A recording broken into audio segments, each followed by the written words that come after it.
அஸ்ஸலாமு அலைக்கும் and hi everyone. இன்றைக்கி நம்ம பார்க்க போகிறது வந்து சுக்கு காபி பொடி எப்படி நம்ம வீட்டிலே செய்யலாம் அப்படின்னு தான் பார்க்க போகிறோம். சளி இருமல் தொந்தரவு இருக்கும் பொழுது நம்ம இந்த சுக்கு காபி பொடி வந்து வீட்டிலே செஞ்சு நம்ம போட்டு குழந்தைங்கள்லேருந்து பெரியவங்க வரைக்கும் நம்ம குடிக்கலாம்.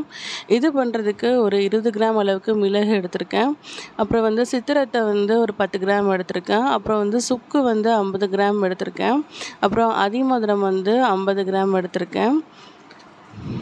அப்புறமா அக்கரை வந்து ஒரு 10 கிராம் எடுத்திருக்கேன். வால் மிளகு வந்து ஒரு 10 கிராம் அளவுக்கு எடுத்துக்கலாம். வால் மிளகு வந்து நம்ம சாதாரண மிளகுலேருந்து ஒரு குச்சி மாதிரி நமக்கு வந்து இருக்கும். அதுதான் வால் மிளகுன்னு சொல்லுவாங்க. இந்த மாதிரி இருக்கும் வால் மிளகுக்கு. அப்புறமா திப்பிலி வந்து ஒரு 25 கிராம் அளவுக்கு நம்ம எடுத்துக்கலாம். இந்த மாதிரி இருக்கும் திப்பிலி. இதுதான் அதிமதுரம் வந்து நமக்கு நீளமாக அந்த மாதிரி கட்டை மாதிரி உருண்டையாக இருக்கும்.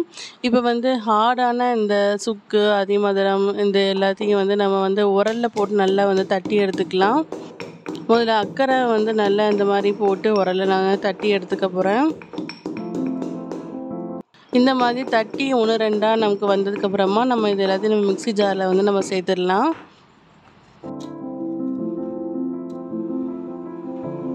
ரெண்டாவது வந்து நான் வந்து சுக்கை வந்து நல்லா இடித்து இந்த மாதிரி அதையும் நான் வந்து மிக்ஸி ஜாரில் சேர்த்துக்கிறேன்.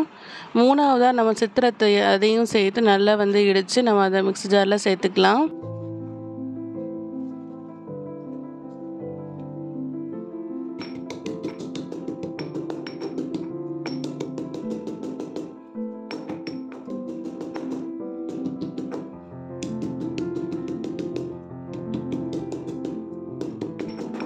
இருக்கிறதுலே வந்து நமக்கு தட்டி எடுக்கிறதுக்கு வந்து அதிமதுரம்னா கொஞ்சம் வந்து கஷ்டமாக இருக்கும். அதை நம்ம ஃபுல்லாக தட்டி எடுக்காட்டாலும் கொஞ்சமாக இந்த மாதிரி நம்ம தட்டி வந்து நல்லா கொஞ்சம் சவச்சி விட்டு நம்ம வந்து மிக்சியில் போட்டோம்னா நமக்கு அரைபட்டுரும். மல்லி 100 கிராம் வந்து நான் வந்து கடைசியில் தான் சேர்த்தேன். கடைசியில் சேர்த்து நம்ம கொஞ்சம் எல்லாமே அரைப்பட்டதுக்கப்புறம் நம்ம சுற்றினோன்னா கொஞ்சம் வாசமாக இருக்கும். இந்த மாதிரி நம்ம நல்லா கொஞ்சம் சவச்சி எடுத்து நம்ம அதிமதுரத்தையும் நம்ம மிக்ஸி ஜாரில் சேர்த்துக்கலாம்.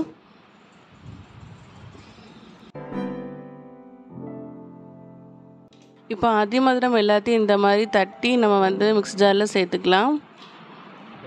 இப்போ மீதி இருக்கிற திப்பிலி வால் மிளகு சாதாரண மிளகு எல்லாத்தையும் நம்ம ஒன்றா சேர்த்து நம்ம வந்து அரைச்சி எடுத்துடலாம்.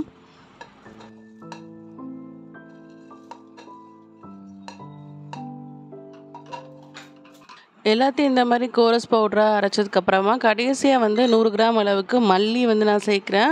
மல்லியை கடைசியாக அரைக்கும் பொழுது கொஞ்சம் நமக்கு வாசமாக இருக்கும்.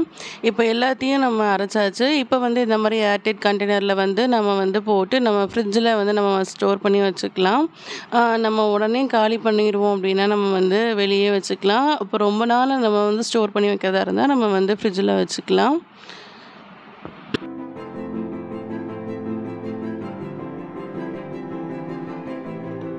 இந்த பவுடரை யூஸ் பண்ணி எப்படி வந்து நம்ம இப்போ வந்து சுக்குமல்லி காபி பண்ணலாம் அப்படின்னு பார்க்கலாம். ஒரு பாத்திரத்தில் 4 டம்ளர் அளவுக்கு தண்ணி எடுத்திருக்கேன். இந்த 4 டம்ளர் அளவு தண்ணி வந்து கொஞ்சம் கொதித்து வரும்பொழுது நம்ம வந்து 2 டேபிள் ஸ்பூன் அளவுக்கு இந்த பவுடரை நம்ம சேர்த்துக்கலாம். பவுடரை சேர்த்து நல்லா கொஞ்சம் ஒரு 5 நிமிஷம் நமக்கு வந்து கொதிக்கணும். இந்த சுக்குமல்லி காஃபிக்கு வந்து கண்டிப்பாக வந்து நம்ம வந்து பனங்கற்கண்டை சேர்க்குறது ரொம்பவே நல்லது. நம்மளோட வயிற்றுக்கும் புண்படாமல் இருக்கிறதுக்கும் தொண்டைக்கும் வந்து ரொம்பவே நல்லது. அப்புறமா நம்ம வந்து நாட்டு சர்க்கரை கூட நம்ம இதில் வந்து சேர்த்து நம்ம வந்து குடிக்கலாம். அப்புறமா ஓமவல்லி துளசி இந்த மாதிரி இலைகள் கிடைச்சாலும் நம்ம சேர்த்தனா நமக்கு கடையில் குடிக்கிற சுக்குமல்லி காஃபி மாதிரி அப்படியே இருக்கும். இப்போ நல்லா வந்து ஒரு 5லேருந்து 10 நிமிஷத்துக்கு நம்ம லோ ஃப்ளேம்லேயே வச்சு நல்லா வந்து நம்ம காஃபியை வந்து கொதிக்க வச்சுக்கலாம். இப்போது 5 to 10 நிமிஷம் கழித்து நம்ம ஆஃப் பண்ணிடலாம். அதோட எசன்ஸ் எல்லாமே நமக்கு வந்து இறங்கியிருக்கும். இப்போது வந்து பனங்கற்கண்டு சேர்த்து நல்லா வந்து நம்ம மிக்ஸ் பண்ணிக்கலாம்.